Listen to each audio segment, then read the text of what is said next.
Хариулт тавьж дуслаа. За би нэг ганц хоёр асуулт асуунаа. За төрийн албаны зөвлөл бол бас чадхын ирээрээ л ажиллаж байгаа. Зөвлөлийн гишүүд.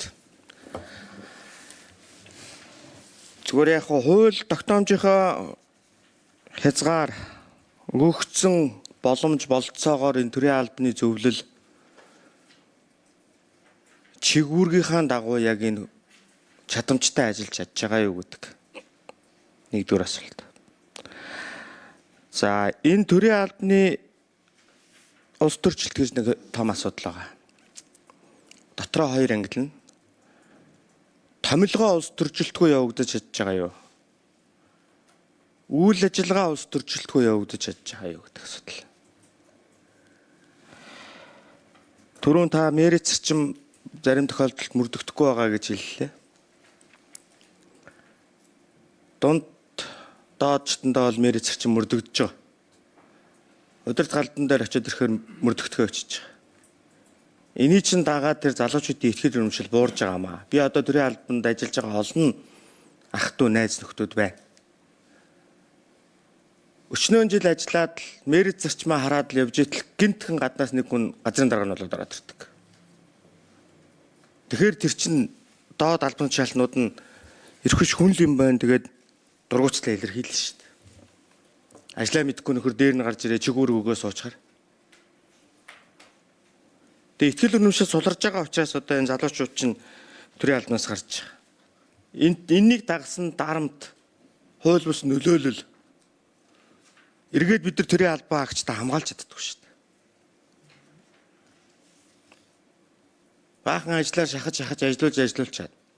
Буцаагаад яг асуудал ярихаар болохоор төрийн албан агчтай бид нар хууль эрх зүйн талаар нь ч тэр хүн харилцааны талаасаа ч бид нар хамгаалж чаддаг. Намуул бол хойд хараваа гэдэг шиг. Хэдэн төрийн албан агч руугаа л дайраад идэг. Их сүрийг үзүүлэн шүү дээ төрийн албан агчтай бол ер нь.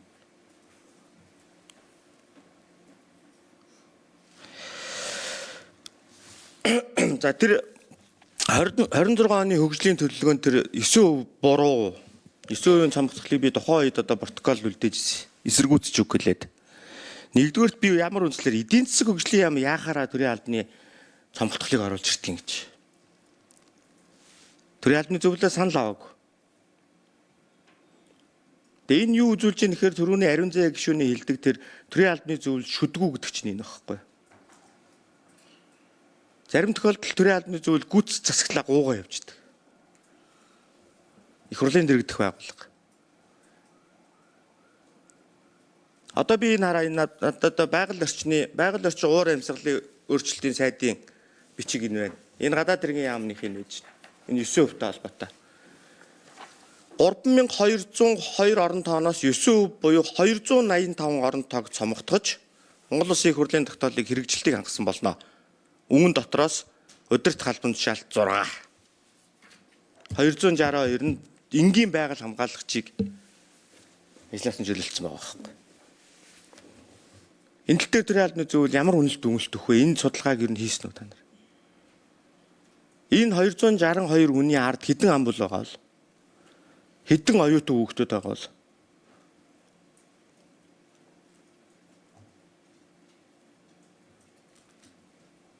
Тэгэхээр энэ асуудлууд дээр бид нар улдаа суурьтай хандах хэрэгтэй.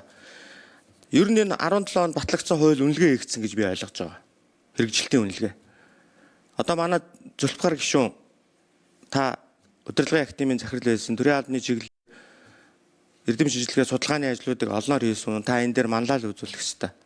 Энэ хуулийн ажлын хэсгийг та ахлаад энэ үнэлгээтэй танилцаад буцаж танилцаад бидэнд танилцуулаад би энэ дараагийн энэ төрийн албаны хуулийн шинжилэлээр юу харж байгааг вэ? Төрийн албаны зөвлөл тест боловсруулж шалгалт авдаг байгууллага биш шүү.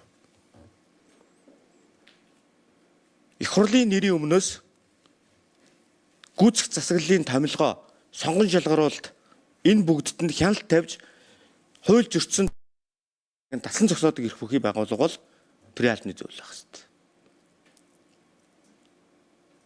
Одоо шилбэл төр мэрийн зарчим түрүүн зөрчигдлөөгөө тайлбарлаж шүү дээ. Тэрийг зөрчсөн албаагч ямар хариуцлага үлээв?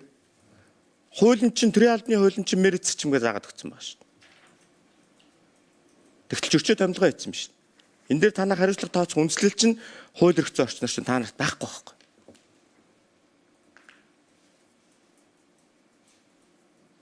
Тэгээ энийг товчхондоо бид нар одоо шүдгүү арслан гэж хэлээд байгаа маа. Тэгэхээр би энэ саяны энэ асуудлуудаас нэг тодорхой хариултуудыг товч хариултуудыг бас авчий гэж бодсон. За тэгээ дараа нь гишүүд үг хэлэх горин байгаа.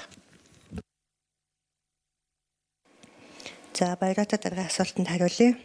За эхнийх нь төрийн албан дахь улс төрийн үйл ажиллагаа гэдэг өмнө нь бас тайлан болон холбогдох ажлын хэсгийн хуралдаж хэлж ирсэн. Улс төрийн нөлөөлөл төрийн албанд бол хууль баталж өгөх, тодорхой төсөв баталж өгөх гэдэг ингээд энэ ажил байлгүй л яах вэ? Бидний хамгийн гол нь улс төрийн нөлөөллийг битгий энэ төрийн албан агчдын хөдөлмөрлөх харилцаа руу оруулаад байгаа ч гэдгийг одоо үе үеийн сайднаар засгийн газрын тэргүүнүүд болон холбогдох байгууллагууд руу засгийн газар солигдох тохиолдол болгонд энийг бүр албан ёсоор ингэж одоо зөвлөмж санал явуулж байгаа. За гисэн хэдий ч энэ бол нөлөөлөл нь байсаар байгаа. Байсаар л байна. Байсаар байгаа. Өнөөдөр энэ Монгол Улсын төрийн албанд энэ бүтцийн өөрчлөлт гэдэг юмыг яг зөв ойлгож хийдэг асуудал айгүй хэцүү болчиход байна.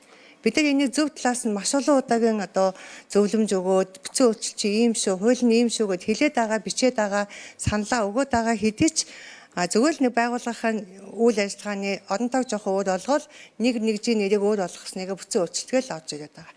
За энийг бид нар юугаар хааж чадж байгаа юм бэ гэхээр албан тушаалын тодорхойлолтыг хянаж зөвшөөрөл олгох, ийж бүрэн захимжуулах ажлаараа бас цэгцэлж чадчихээн эхнээс нь. Гэхдээ энэ бол бидний хүсснээр бас бүрэн хэмжээнд дуусч чадахгүй л байна л да. За энэ дээр манайх юу өгд юм бэ гэхээр зөвлөмжл өгнө, санал өгнө, дүгнэлт гаргаж өгнө. Эн чинь болохгүй байна гэхэд. Аудитор яг тэгсэн.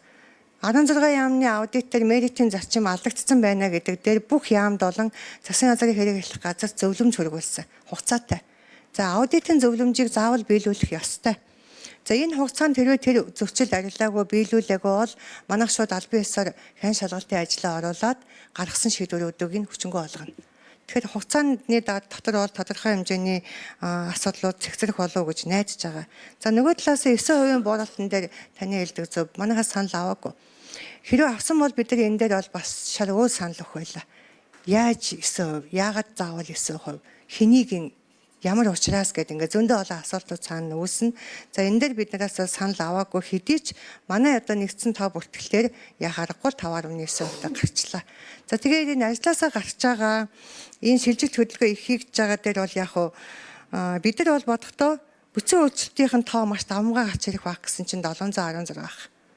За 4000 гаруйхан хүн нь болохоор нөгөө нэг төв чөлөөлөгдөө гараа явчихж байгаа энэ хугацаанд нь декретээ авдаг ч юм уу хүүхэд харъя эсвэл одоо би сурыг эсвэл би өвдөд байна гэд 18000 гаруй хүмүүс нь зүгээр өөрсдөө санаачлаараа энэ төрөөс гараа явчихж байгаа нь бидний төрөний хэлдэг ерөөсөө төсөөлж байгаагүй тоо ороод ирсэн.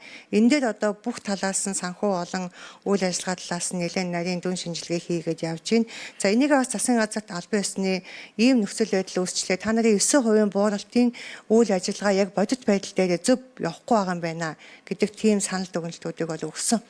Тэгэхээр яг энэ дээр манай бодлого бид нар болохоор аль болохоор яг одоо төрийн албан агчийн эрх ашигыг хамгаалах талдаа илүү бодлого маань явдаг. Хэн шалгалт маань номер 1-т байдаг ч гэлээ. Нөгөө талдаа бид нар шууд өөрсдөө яг энэ хүний нөөцийн асуудал дээр шийдвэр гаргах эрхгүй учраас зөвлөмж, зөвлөгөө, дүгнэлт, санал гэсэн юмнууд тасралтгүй өгөөд байгаа хэдий ч тодорхой бас нэг тийм үр дүн бас нааштай гарахгүй байх магадaltaй л байна. За баярлалаа. Одоо гишүүд